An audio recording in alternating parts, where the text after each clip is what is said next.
But you got to do it with a little more gusto, because you're pouring a glass of water. So, now you five may not realize this. Casey, you should probably spread a little bit further down. Caitlin, you come this way. So, behind you is one side of a wild western town, in like a western movie. And as you come into town, each of you is a proprietor of a different business. So, you run the horse stable. So if I need my horse to get taken care of, I'd stop there. You are the innkeeper, so people can stay at your place. You're the saloon guy. You are, and they picked their spots, I didn't put them up here. You're the general storekeeper, and at the end we have the sheriff. So now in any good Western movie, as you come into town, there's usually the cowboy or the gunslinger. And I will play that part today. So, if you're going to come into town in a movie, what do you need? Music. The walk.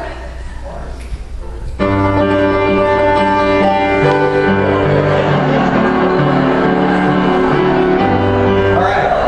Now, where does the cowboy or the gunslinger go first when they come into town? The saloon. So, I got to tie my horse here up one day. Now, why do they go to the saloon? Because they're thirsty, right? And so when you're thirsty, you go where someone is? Right? So the cowboy or the gunslinger comes out of the desert. It is hot. It is dry. Maybe they come out of the mountains. Maybe the last pool of water they passed wasn't drinkable water. They get into town and they're thirsty. So they go to the place, the saloon, where someone is? Right? Now, you all will be at confirmation camp with me next week, and you will get thirsty. Last year we went on a 3-mile hike that went between two peaks that you could see out the whole valley. And we all brought water bottles, so when you pack, bring 2. Because as we got towards the end of the hike, kids were running out of water. And luckily some of the counselors brought extra water, so the kids that were thirsty went to the counselors that had water because they were and they would hold their bottle out, give them a little bit so that they could quench their thirst. So when we're thirsty, we go where people are? Well, today in this gospel that we hear that Jesus stands up at the end of a festival and he says, "Come to me, all that you are thirsty, and those that are believing can drink." So what Jesus is saying is not really about water or about thirst in the way that we think of being physically thirsty. It's about spiritual thirst. Come to me, you that are thirsty, and drink. It recalls the story in John chapter 4 where he meets the woman at the well. And the woman at the well, he talks to her about living waters and about not being thirsty anymore. So Jesus is pouring. Now what is Jesus pouring? Well, if you are thirsty in that spiritual kind of way, we can talk about that with different language. We can say that we are thirsty for love. We are thirsty for forgiveness. We are thirsty for grace. Also, I would say that it probably is a sense of being thirsty for life. And being thirsty for life often boils down to being thirsty for meaning and thirsty for purpose. I have had many a conversation at the bedside of someone who is in hospice or otherwise is in a hospital bed that they know they're never going to get out of. And they always ask me the same question. "Pastor, why am I still here? Why hasn't God taken me yet?" It is a question of thirst. It is a question of meaning and purpose. They find themselves in that place where they can't do anything to help anyone else in the ways that we think about being active in the world. So they are now thirsty in these last days and months trying to figure out what is that meaning and purpose. They have that thirst. And that thirst for meaning and purpose runs throughout our life. It comes in lots of ways. You guys ever have a math class where you wondered, "I'm never going to use this again, why do we have to learn it?"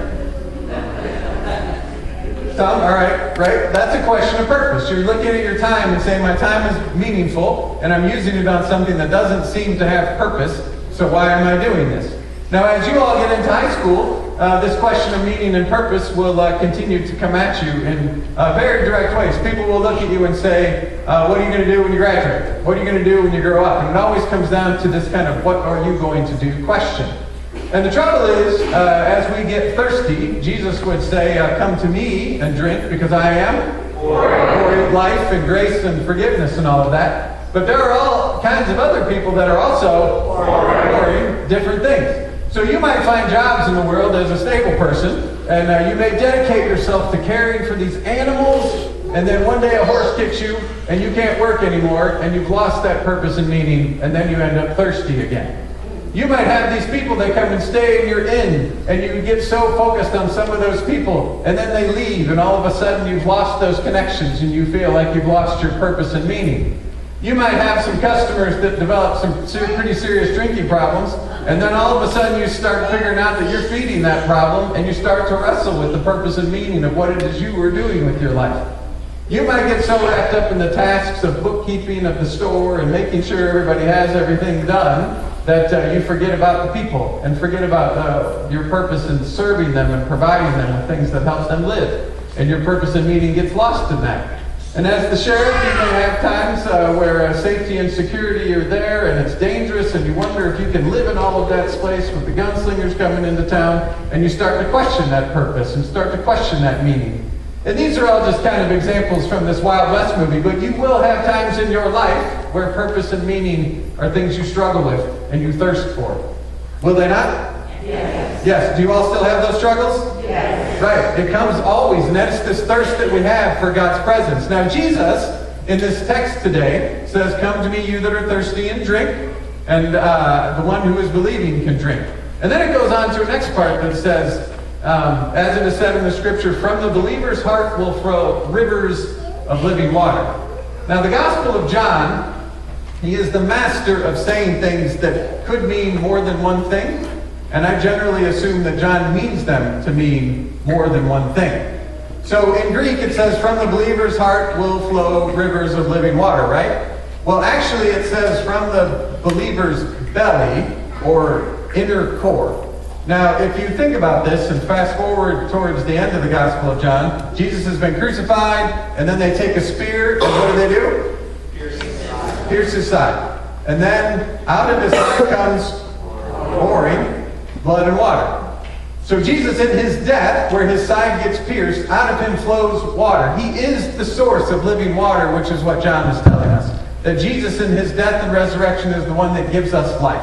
We can chase all kinds of other people that are pouring all kinds of promises of life, and it might be in work, it might be in relationships, it might be all kinds of places that will fail us. But Jesus, in his death and resurrection, where that water flowed out of him, is the one that is the eternal relationship that we have with God.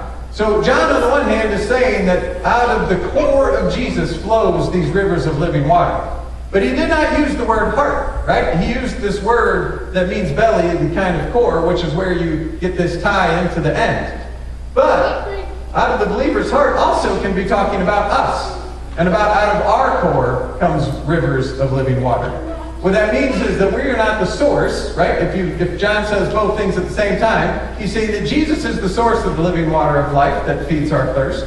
But we too then become rivers of living water. One of my friends, Pastor Nathan, who some of you have met before, when he did his doctoral work, did it in the area of what you might call wiki church, like stuff about social media and internet kind of things. And he would say to any church that there are people surrounding us all over the place that are thirsty. Thirsty for love, thirsty for a word of grace, thirsty for a relationship with God. And he said, if you're not, they will get it someplace else.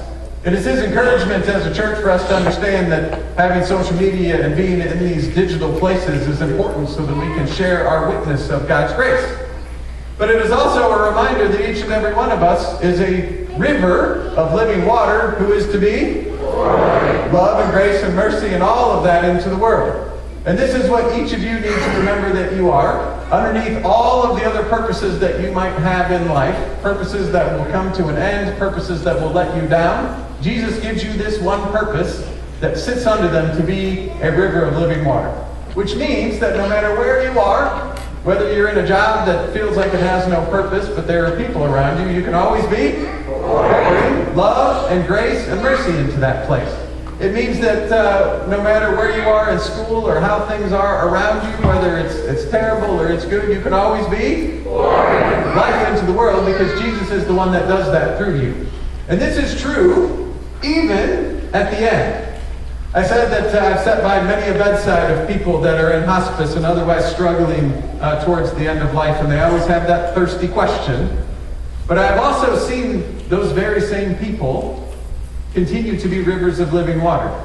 One of those was a woman who was 94 years old. She was always connected to the people around her, and when you went to visit her, even in the last days when she wasn't even conscious, the people sitting at her bedside from hospice would look at you and say, "She is such a sweet and wonderful person." Even when she couldn't do anything in the ways that we think about as an active culture, she was finding ways to bless the very people who sat with her in that time as she was coming towards the end of this life. No matter what you do, you can always be a river of living water, and we can always be rivers of living water. Not because we're so good at it, because that's who Jesus blesses us to be.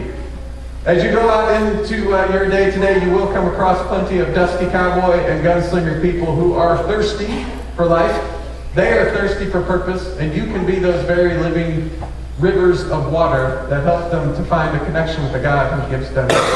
Amen. Amen.